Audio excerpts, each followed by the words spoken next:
Standard kandungan. 1.11 melakukan kemahiran keyakinan dan keselamatan dalam air. Standard pembelajaran 1.11.1 murid dapat mengawal pernafasan untuk 1 jangka masa semasa di bawah permukaan air. Sila rujuk buku teks muka surat 41, Unit 7, Keyakinan di Air. Pada waktu cuti sekolah yang lalu, keluarga Susan bercuti di Taman Tema Air. Perhatikan gambar murid-murid. Soalan nyatakan langkah-langkah keselamatan ketika melakukan aktiviti air. Ya, apakah jawapannya? Baik, antara langkah-langkah keselamatan ketika melakukan aktiviti air, pertama, periksa kedalaman kolam.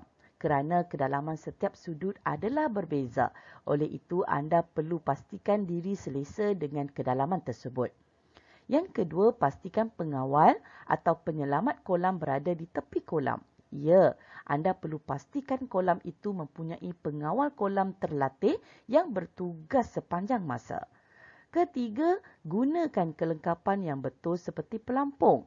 Ya, anda perlu menggunakan pelampung mengikut kesesuaian kerana penggunaan pelampung adalah selamat kepada kanak-kanak kerana mereka boleh bergerak bebas dengan menggunakan pelampung tersebut.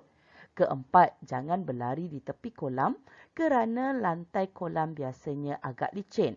Kelima, pakaian haruslah sesuai untuk menjalankan aktiviti renang, iaitu pakaian renang.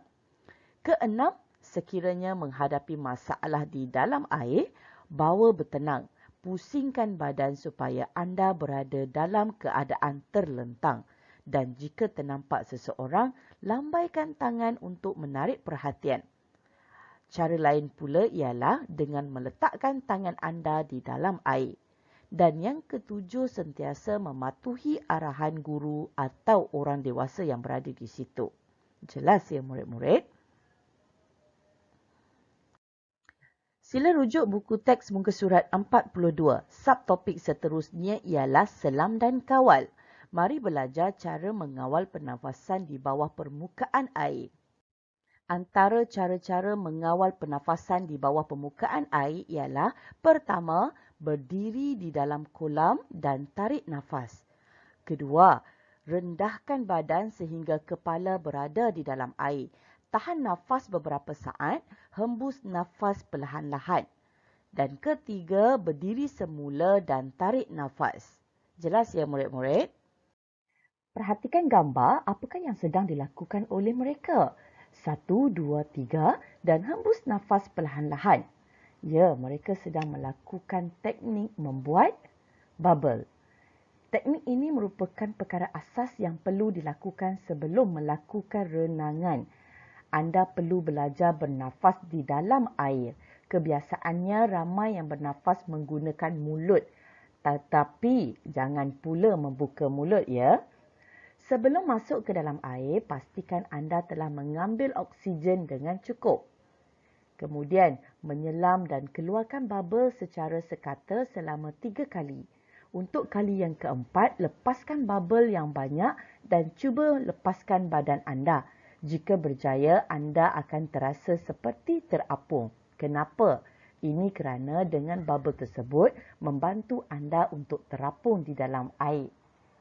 Baik murid-murid, anda perlu melakukan aktiviti ini mengikut kemampuan diri anda. Jelas ya murid-murid? Baik, untuk lebih kefahaman, jom saksikan video teknik bernafas di dalam air yang telah cikgu sediakan. So, hari ini kita akan belajar cara macam mana kita nak menggunakan teknik bubbling, teknik bubble. So, mula-mula kita ambil nafas sebenarnya di udara menggunakan mulut dan menghembuskan di dalam air menggunakan hidung.